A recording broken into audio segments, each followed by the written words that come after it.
It was murder she wrote for two gangster disciples suspected of snitching on faux enemy. Daryl Pops Johnson was a Gangster Disciples board member sentenced to death for killing two confidential informants during Operation Headache, the government's years-long investigation into Larry Hoover and the GDs, where Hoover was sentenced to 6 life sentences on RICO charges that he was the kingpin of a drug-dealing empire run out of a seafood restaurant called June's Shrimp on the Nine, which was owned by a Chicago police officer and her live-in boyfriend, Gregory Schell, aka Shorty G, the street boss for the GDs. How many dead bodies is Larry Hoover responsible for? We report. You decide. According to a Chicago Tribune article originally published on November 18, 1997. For the first time ever in federal court in Chicago, a jury imposed the death penalty Monday, passing that sentence on Gangster Disciple leader Daryl Pops Johnson for ordering the murders of 2 suspected government informants. According to prosecutors, Johnson, who ranked just below GD founder Larry Hoover in the gang hierarchy, was so feared that when he ordered another gang member to shoot himself in the leg for violating a gang rule, the man quickly complied. The jury, comprised of 8 blacks and 4 whites, deliberated 2 days before agreeing that Johnson, 33, should die by lethal injection. The defendant's older brother had to assist their mother out of the courtroom of U.S. District Judge Suzanne Conlon after the decision was announced. Johnson was sentenced under a 1988 federal law making the murder of a government informant a capital offense. In September, another jury spared the life of Quan Ray, 25, the hitman convicted of carrying out one of the murders ordered by Johnson. The same jury that imposed the death penalty on Johnson found him guilty on November 4th of ordering the slayings of Daryl Blunt Johnson, who was not related to the defendant, and Charles Jello Banks. Prosecutors said the victims were killed on the same far south side street corner about a month apart in 1995 because Johnson was concerned they were cooperating with authorities after being arrested in separate drug cases. Johnson's fears proved well-founded. Blunt Johnson's lawyer had contacted county prosecutors about the possibility of his client cooperating with them, while Banks had been assisting law enforcement for months.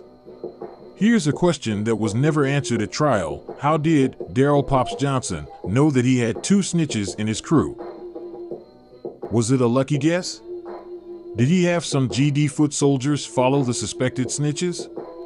Or did Shorty G's girlfriend, Sonia Irwin, a Chicago police officer who property records show owned June's Shrimp on the Nine, tell her boyfriend, who in turn told Pops? June's Shrimp on the Nine would prove pivotal to the career of a rising attorney working for the government, even though he didn't know it at the time. According to a Newsweek article, published on October 31, 1999, Ron Safer felt his bright future as a federal prosecutor sliding into the abyss. His supervisor, Dan Gilligley, was talking up the rich possibilities of a new case. But here's what Safer heard. You want me to take on the biggest narcotics gang in the country, the Chicago-based Gangster Disciples, with 50,000 members in 35 states. And you're handing me an investigation that in 3 years has turned up, squat, about a mob, deadlier than Al Capone's. Safer asked if federal agents had developed any informants within the so-called GDs, a paranoid group notorious for killing members who betrayed it. Gilligley just laughed. As the supervisor went on, Safer did some calculations in his head. It's late in 1992. My 4-year hitch with the U.S. Attorney's Office in Chicago expires on July 10, 1993. Babysit this dead-end case for a few months, and I'm out of here.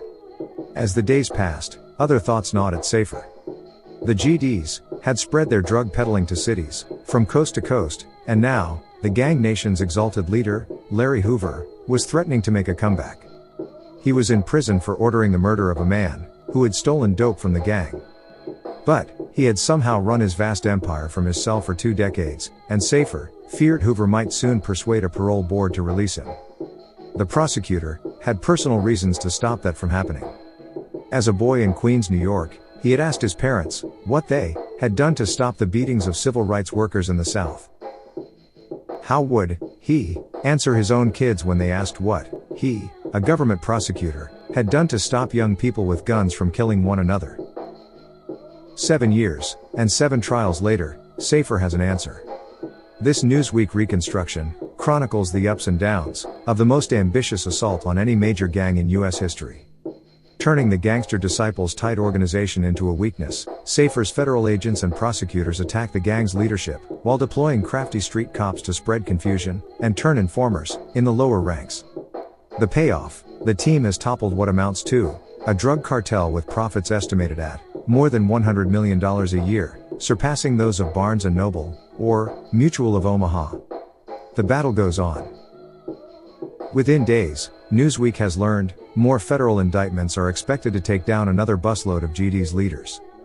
Until recently, the GDs seemed invincible, a pyramid with Hoover alone at the top. King Hoover, or Chairman Larry, got a taste for thuggery early in life, pummeling youngsters who teased him for his stutter. He was smart and manipulative, a reader of Machiavelli, who tried to project a positive image through food giveaways to the poor. The reality was very different. In Chicago alone, authorities pinned 75 homicides a year on the gang. The typical victims were rival gangbangers, innocent bystanders, or GDs who cheated their higher-ups out of drug proceeds. During the early 90s, desperate residents on one Chicago street used mock coffins to protest killings the police could not control. Cells fanned out to other cities, mostly in the South, Midwest, and Pacific Northwest. The GDs used 8-year-olds to carry guns and drugs. Nobody crossed Hoover. Even minor infractions, like failing to answer a beeper page, earned pumpkin heads, near fatal beatings, above the neck. The feds, meanwhile, couldn't get their act together. When Safer first got the case, he found that the FBI and the Drug Enforcement Administration were refusing to pool their resources. Safer nixed the dual investigation. The DEA stayed with him, while the FBI instead chose to work some tangential cases. Safer's strategy: convict Hoover of running a drug gang, and send him from his cell at a cushy jail in southern Illinois to a distant federal prison, forever.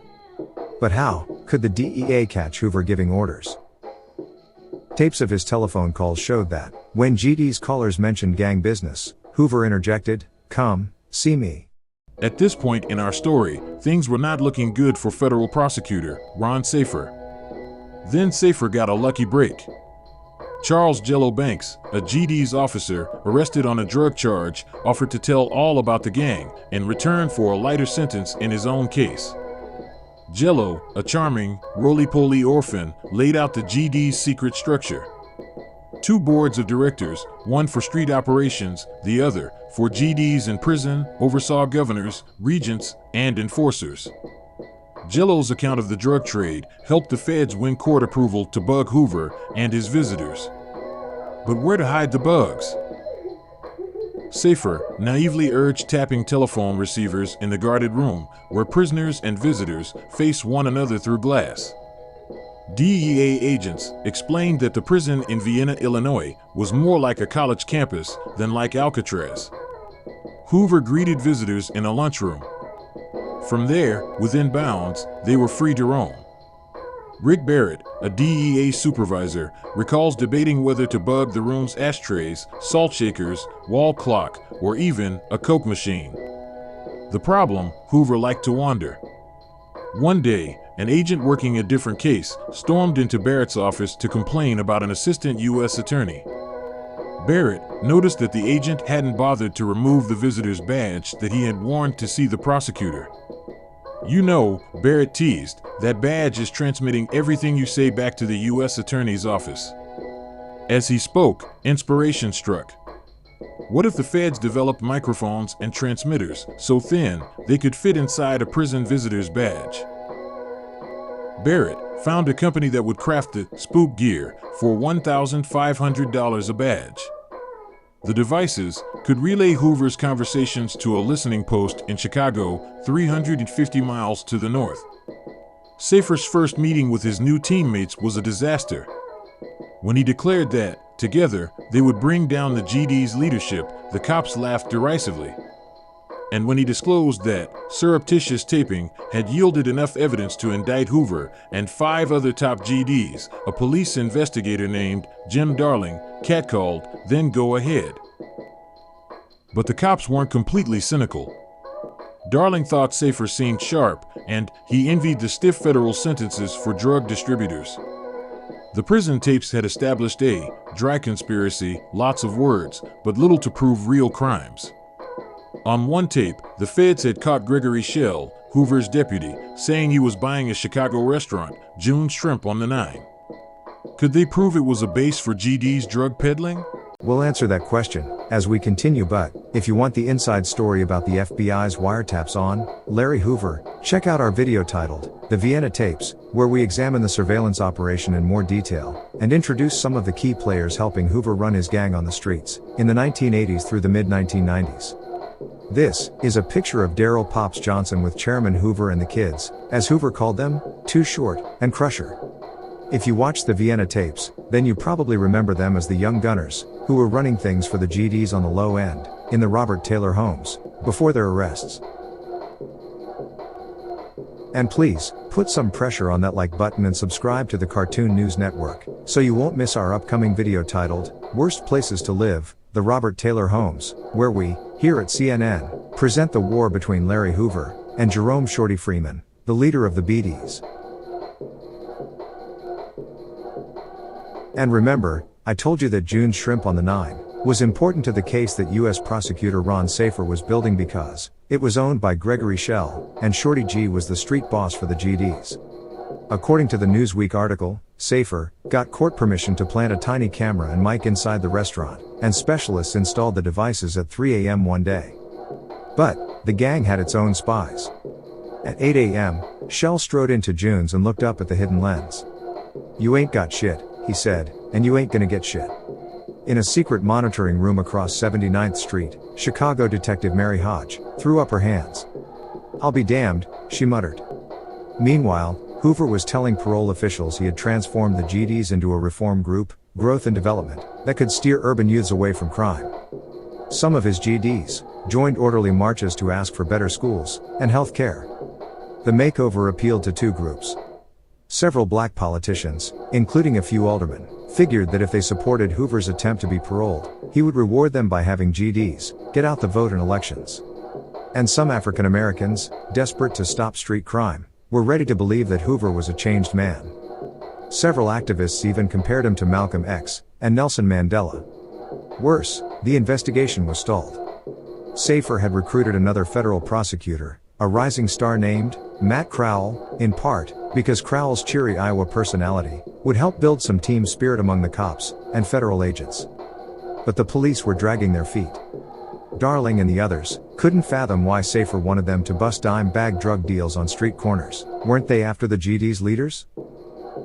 A frustrated Safer lectured the cops on federal criminal statutes. First, a drug gang is a continuing criminal enterprise, or CCE. Second, if you're the leader of a CCE, federal law can put you away for life. Third, Hoover is responsible for his lowliest co-conspirators, the street humps, who sell the drugs. After that, the cops spent early 1995 busting GDs for drugs, and turning some of them into informants. Darling, especially one of the third-ranking GDs, Daryl Pops Johnson. At about the same time, Mary Hodge unearthed a gem. IRS agents working for Safer had raided the offices of a rap concert promotion company run by Hoover's common-law wife. In the 16 file drawers of seized documents was a folder marked LH, Senior, Personal. Inside was a 27-page organization chart that named each GD's leader by rank, region, and corresponding rival gangs, labeled Opposition Forces. Hodge took the pages to an ecstatic Safer and Crowell. It was time to indict. Of course it was time to indict. Larry Hoover's dumbass had his wife, Wendy Jenkins, keep a record of all of the gang members working in his multi-million-dollar drug conspiracy in a file cabinet labeled LH Senior, Personal. Like marking the file, Personal, was going to keep the feds, or anyone else from, looking at it. In our next show, we end our story of Daryl Pops Johnson, when CNN presents Operation Headache, Larry Hoover, on trial.